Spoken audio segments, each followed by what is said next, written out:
This is made by a living, breathing human being. You know, a natural material made by a natural man, imperfect materials by an imperfect man, but together they make something beautiful. Hello, my name is Elihu Johnson, and I'm a Chickasaw arrow maker. I grew up in a little town called Mears, Oklahoma, raised up in a hunting family. I was about 5 years old, and I used to stalk grasshoppers out in my yard with a homemade bow made of a dogwood shaft and a little weed stem. I'd hunt grasshoppers. Grew up making traditional self bows and arrows. Self bow being a bow of one piece of wood, like the arrow, this is one piece of wood here. Didn't really have any bow makers around me at the time. I actually learned most of these skills from a book. A traditional Bowyer's Bible, it's called. It's got 8,000 years worth of knowledge of the bow and arrow from every creed, tribe, and tongue on earth that had the bow in their culture. So it had a lot of information in it, and I just absorbed it. This is vital, and it must be passed on. That's why I'm practicing it my whole life and keeping it going. Been hunting with them. I provide meat for my family with them and get recreational exercise with them, going out and hunting these natural materials here. You can't just go and purchase at a retail store. You have to actually go out in the woods to find these things. And I love the outdoors and nature, so it was just something that gave me more time and an excuse to be out there. First of all, I'm looking for a certain species of wood, which my preference is dogwood. It grows straight, straighter than most. If you have one that's halfway straight, you can use heat to straighten it after that. If your heart's not in the right place, these elements will hide from you. You know, my ancestors were well accustomed and had intimate knowledge of their environments, so I very much feel a connection to my ancestors when I'm doing these things. Back in that day, it would have been quite a process to have made these.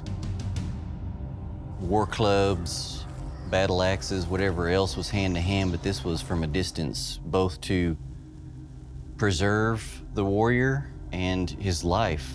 I mean, this was life and death. This was to the warrior, this was everything. Also in procuring food for the tribe and the family.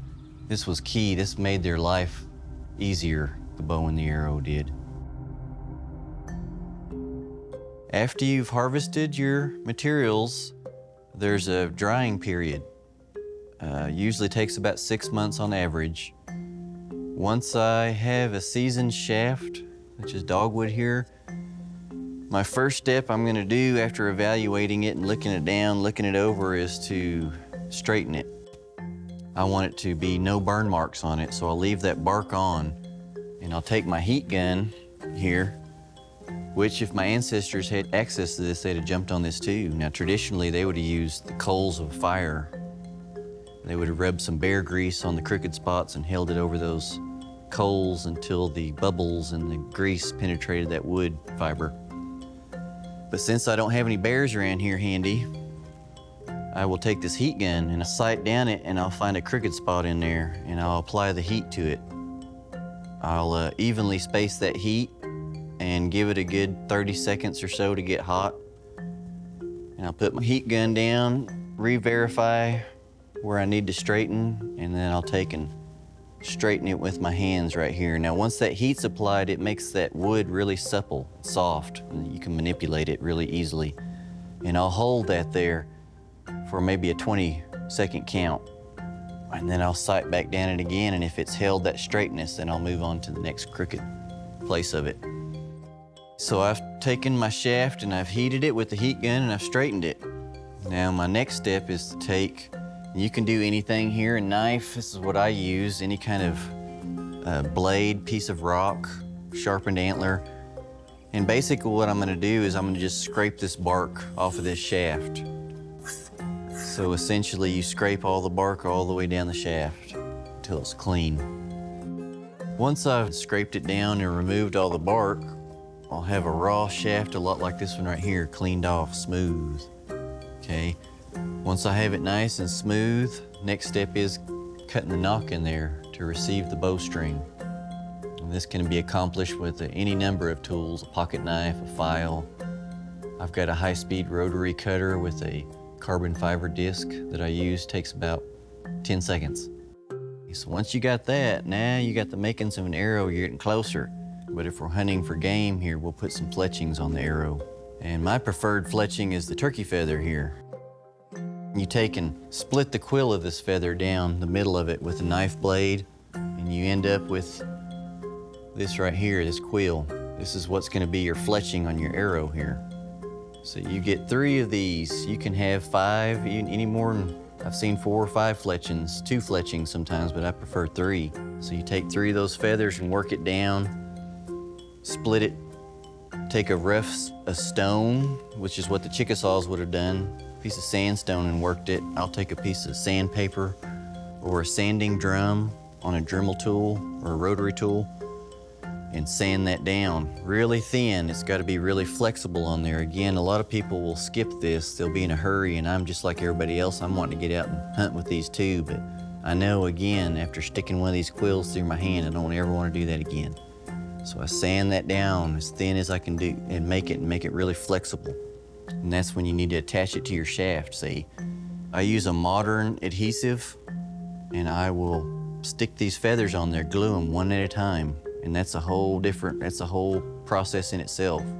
Because first of all, you gotta talk the turkey out of the feathers, at least I do, and that's not easy to do. Again, that's that devotion to my craft is out there when it's time to get turkey feathers, I'm out there hunting.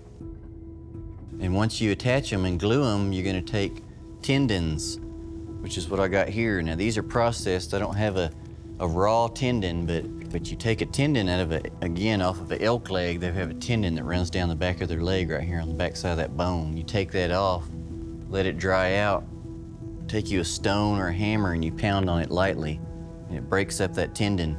Thousands of fibers inside that tendon. Little trivia about the tendon is pound for pound stronger than steel and second only to spider silk in strength on the earth. So you'll take these apart just like this. And this is where my little girls turn away. The magic happens when you actually take this and put it in your mouth. And you chew on it and your saliva creates a natural glue inside this. And you take that after it's wetted and you wrap it on that arrow. Wrap it, wrap it, wrap it. And once it's on there, you let it dry and it actually hardens and shrinks and holds onto it. And now you have your feathers attached. And a lot of times before I'll put a point, whatever my intentions are for this arrow, I'll shoot this arrow a number of times to make sure it's gonna shoot right. And if it passes the test, then I'll move on to the points and attach a point. And just like the bow is nothing without the arrow is nothing without the point. A lot of times they would take the tips of these antlers right here and cut them off and hollow it out to make a cone. They'd also take bones.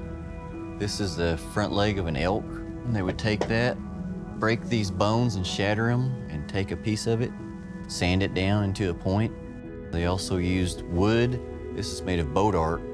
That looks artistic, but purely form there. Goes in, doesn't come out. Here's a roughed out piece of bone sliver that's been worked into a tip. Also, they utilized anciently stone. It's a piece of chert here. I like to balance between form and function. These are fully functioning, but they're also beautiful, works of art. Very proud of them because I put a piece of myself into all these, blood, sweat, and tears to get them. I can remember patches of trees and times and what the weather was like and being out there with my family. I mean, making memories, passing it on, that's what's important to me. I've literally taught this to people from around the world, and that's exciting. I would most like to and am passing it on to my children. I have 8 daughters, 23 down to 3 months. Sacred fire must be passed on. That's why I'm here.